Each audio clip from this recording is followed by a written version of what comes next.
Welcome back to Gold Derby. I'm Christopher Rosen. I'm so pleased to be joined by Rebecca Wachtel, an Emmy nominee for Outstanding Period and her character makeup, Non-Prosthetic, for the Amazon series Daisy Jones and the Six. Rebecca, congratulations on your Emmy nomination. I guess let's start there. Like, how did you find out you were nominated for an Emmy for this great show? Thank you. I was actually at the airport. It was early in the morning, and I just got a text message from the producer saying we did it. And I was like, I don't even know what you're talking about. How did And that then feel? it just all started coming in. Yeah. It was like it was really overwhelming, and I'm super grateful. I mean, I'm up with so many amazing shows. It just feels like such an honor, really. Yeah, it's great, and this show is so great. I guess I wanted to start. I read a previous interview you did where you, once you found out you were hired for this, you like immediately read the Taylor Jenkins Reid book and like burned through it. And it was, I know you said, at least in that you seem to really enjoy it. But I guess how did that help you? How did reading the book, I guess, help you understand like kind of the approach you want to take with the character makeup and stuff? Well, I feel like anytime you're transferring a book to screen, I want to honor the characters in the book, and I want to be as true to them, and I want to make the fans happy and all of that. And so it's like, how do you bring them to life with the actors that were cast and kind of meld those two together so that they come to life and it's appropriate, it looks right for the actors playing them.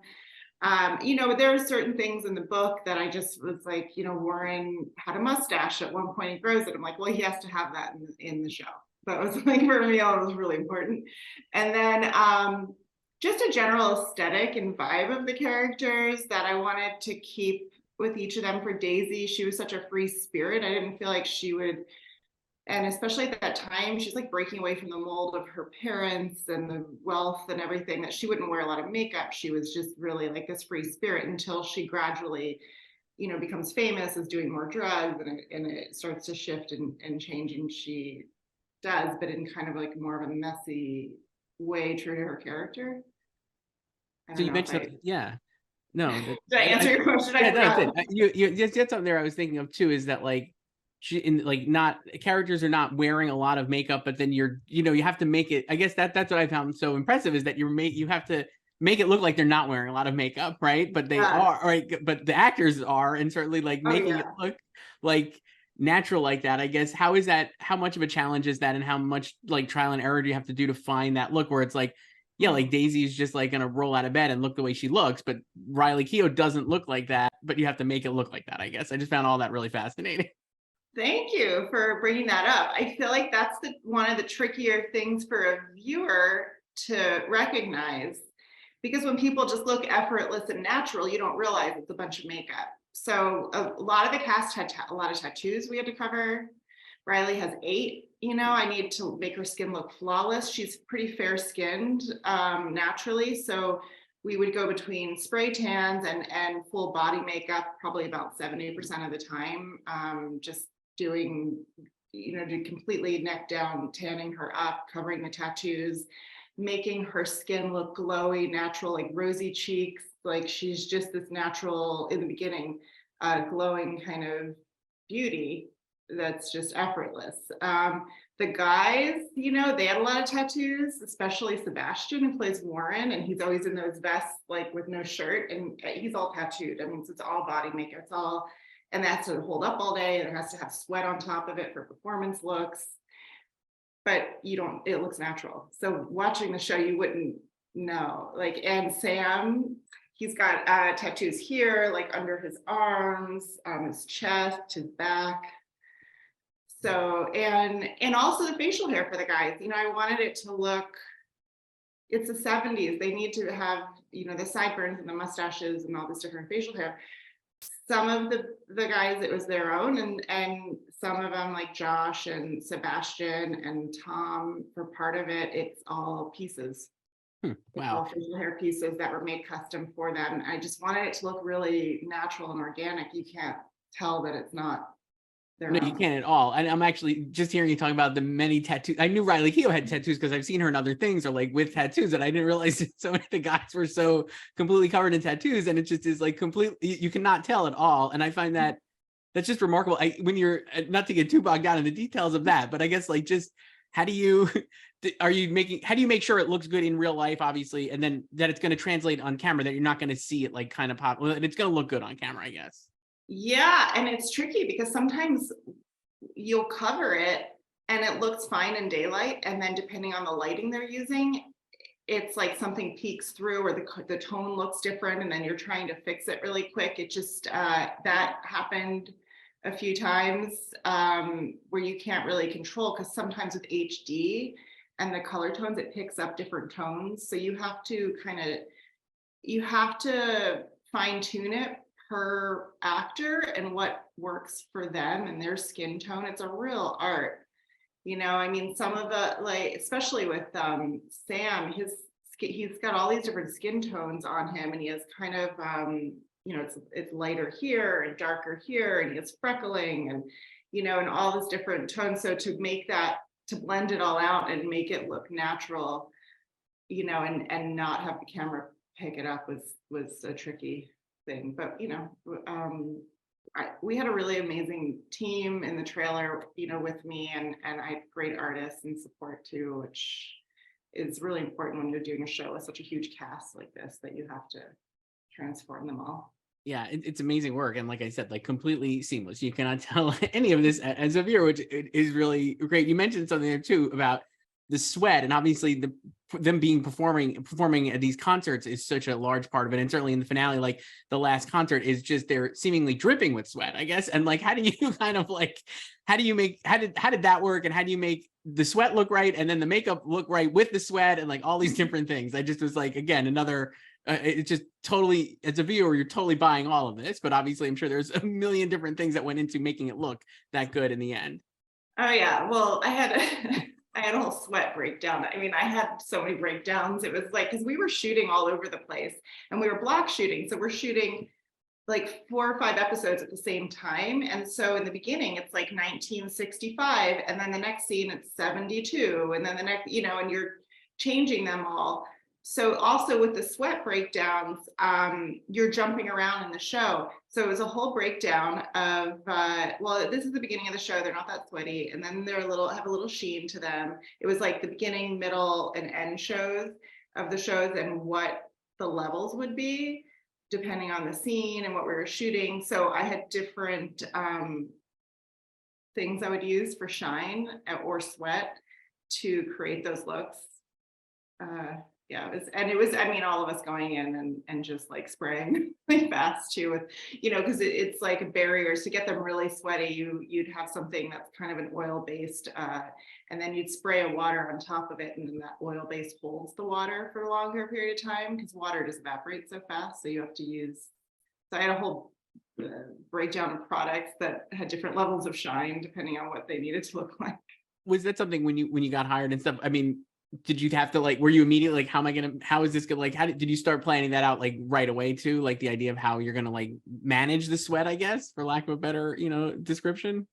I think I mean, I've done this before with sweat and things. So I kind of knew, it was my main thing that was important for this show in general, was trying to be as organized as possible with the breakdowns and with what every scene needed. And I had a whole Bible, super detailed. You could flip to any scene, any page to know what was going on, because we were shooting all over the place. So it was more about trying to stay on track of it all.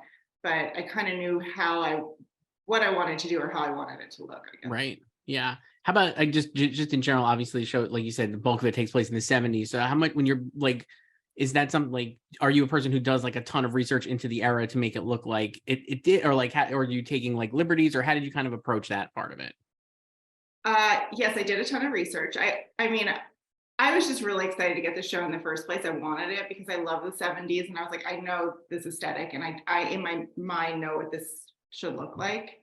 And these rock stars at that time, this kind of like very free spirit, vibe and look. But I watched so many documentaries on Laurel Canyon from the era. I also, there was, in the beginning of the show, it breaks down, like there's like Pennsylvania and okay, what do these people look like? And then I started to deep dives on Google and found like home photos from those areas. There's like websites that have that. And then I was using those for reference for the wedding or what his family should look like, you know,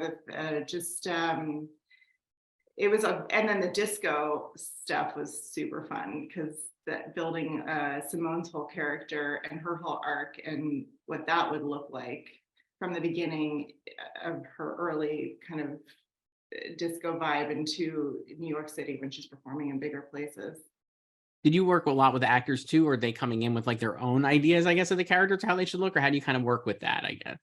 I feel the actors, when it was, they didn't really have a strong idea because it's a period piece. And I think that, you know, they had some ideas or some little things, but they were generally pretty open to what I had idea wise.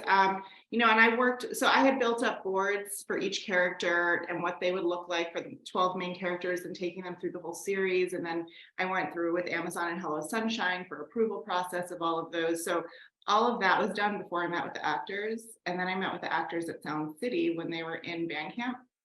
And we went to a side room and I just showed them all my boards and kind of what I was thinking. And we kind of shaved some of the facial hair into shape. Like Sam had a full beard and I cut it all down and I did his sideburns and we started kind of taking tracings for the mustache for Warren and Josh's sideburns there. And the actors were really excited. They just wanted to be as they were very open and they wanted to be as true to the characters as possible in the era. They were all really like excited about that.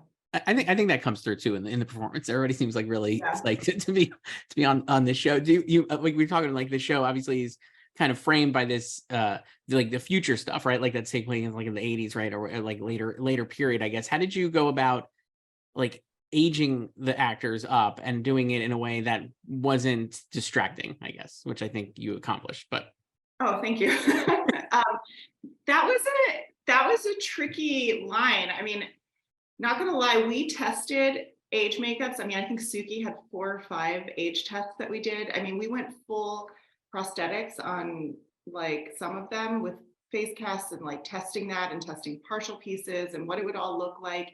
In the end, the creatives were very, they just thought it was really important. It wasn't distracting, like what you just said, that it was, and it didn't take you out of the scene when they went back and forth. And so we ended up doing more subtle aging, and it's, they're in their like late 40s at this point.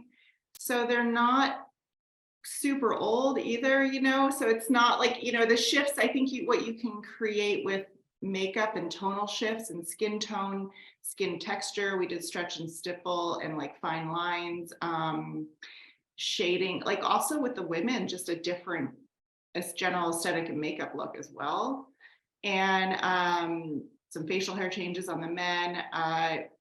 It was a lot of testing to get to the point of where we wanted it. The only prosthetic piece we did use was on Sebastian. We gave him a double chin.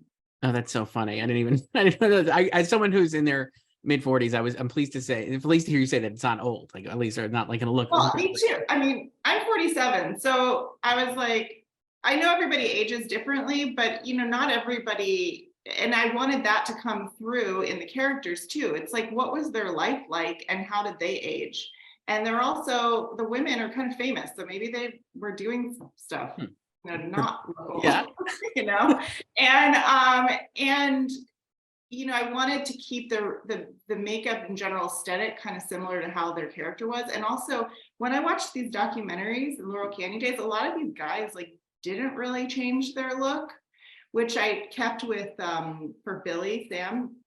You know, I mean, he had the beard, but then like when he goes back at the end and sees Daisy, it's like I kind of want him to look like he did and have the same kind of the sideburns and stuff. It's almost like he's holding on to that part of his life and he's seeing her again, and this is how he saw her how he was when he last saw her. Right. Yeah. No, it does. Yeah, I think that's great. Do you have like, I mean, obviously like this has been a great success. It was you have like a favorite part of like, or something that you were like, I guess, super excited to see come to fruition in the show that ended up like working out, like that you were very, proud of or excited by? Well, my favorite episode for makeup personally is episode 8, when Daisy is kind of slowly falling apart, and we see all her different looks, stage looks, and we see the progression of the drug use until she ODs. That was really fun to do. For finding that look, I guess, like, is that again like how did you go? Was that like research, or like how'd you kind of like figure out like how she would like devolve, I guess, for lack of a better, as she gets more addicted to drugs?